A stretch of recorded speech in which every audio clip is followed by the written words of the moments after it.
Hello everybody, in this video I want to demonstrate the power of Gloo's Dynamify toolset. I'm going to show you how you can use data from a repeater field which can be pulled straight into a variety of Elementor widgets. This is an absolute game changer, now let's get into it.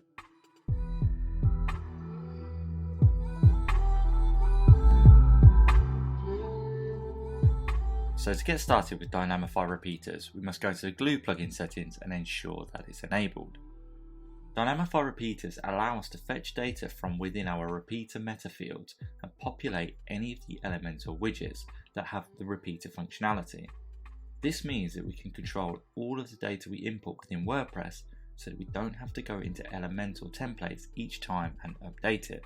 So the first thing that we're going to do is take a look at the page where we've got the repeater field set, and then we're going to jump into the template and show you how we can assign this.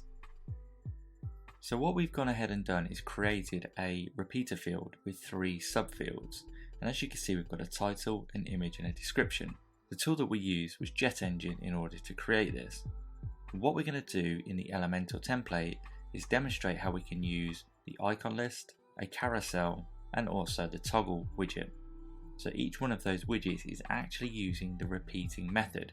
So what we can do is actually control all of the data within the post or page rather than having to go into the template every single time. So let's go ahead and jump into the Elementor template and we'll show you how we can fetch this information from here and display it in the template itself. So the first widget that we're going to take a look at is the icon list. So if we go ahead and search for this, and if we place this widget into view, the first thing that we need to do to work with Dynamify is enable it. So if we go ahead and click on this icon here, and then we just need to make sure that the Dynamify repeater is enabled and set to on.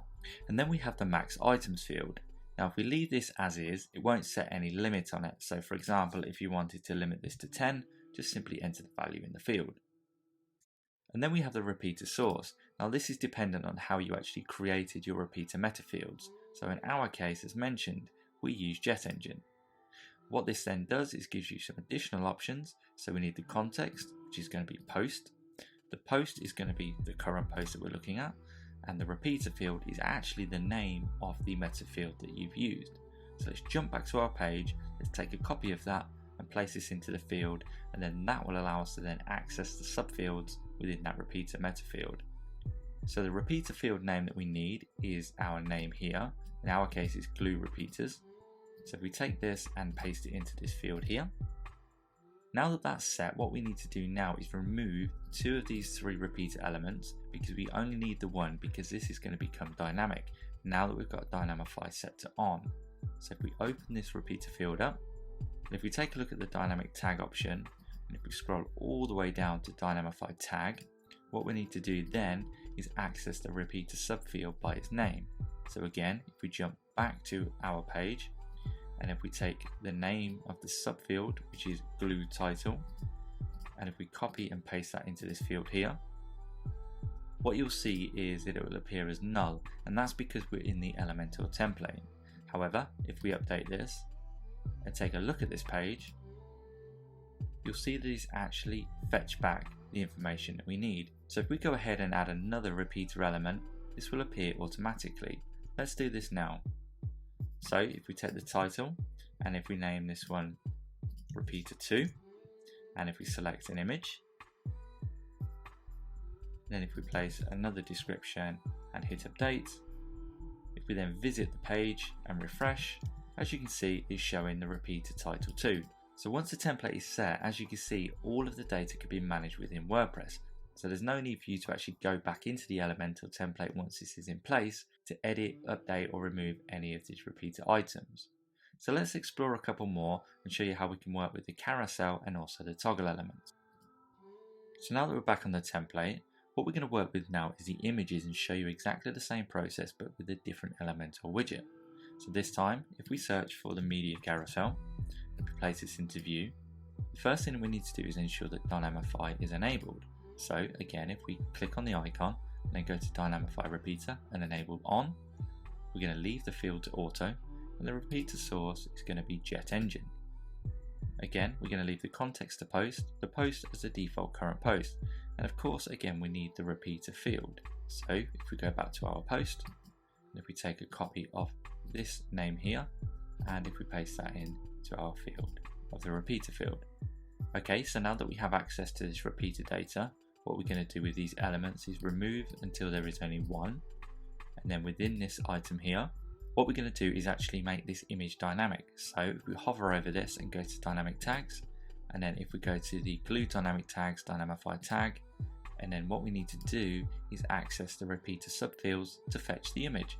So again, if we go back to our post, and if we take the Gloo image name, and then if we paste this into this field here, if we click update, let's go ahead and take a look at the page and see what this is doing.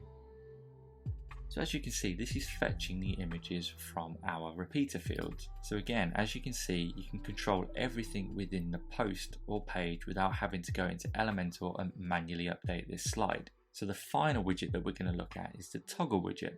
So again, let's jump back into our template and let's take a look. Okay, so now that we're back in the template, let's now search for the toggle widget. This is yet another Elementor widget that we can use, and we're going to repeat exactly the same process and show you how this works. So if we remove one of the items, and if we go to Dynamify, enable on, leave the max items to auto, and the repeater source to jet engine, and of course we need the name of the repeater and place it in the field here, and again we're going to leave the context to post and the post as default current post. So in this example we're going to make use of the title and the description. So in this example, what we're going to do is make use of the title and the description. So again, if we go to the dynamic tags and scroll down to Dynamify tag, and again, all we need is a repeater subfield for the title. So if we go back to the page, and if we take the Gloo title and copy this and paste it into the field, and then finally we're going to do the description. So again, if we do dynamic tags, Dynamify tag, and then we just need again the repeater subfield, which is going to be the Gloo content.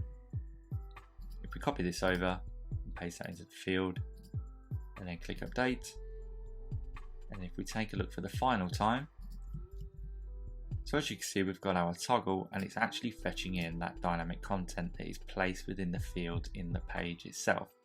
So once again, there's absolutely no need, once this is all set, to go in and manually do this every single time in the Elementor template. So this gives you complete control over how you want. So this makes it so much easier for yourself or the client to update their website, so you're not having to go into Elementor every single time. And of course it makes the information dynamic. And if you have multiple repeaters fetching the same data, you only have to set this once without having to go to every single widget and update them individually. So thanks again for watching, and I hope to see you in the next one. Bye for now.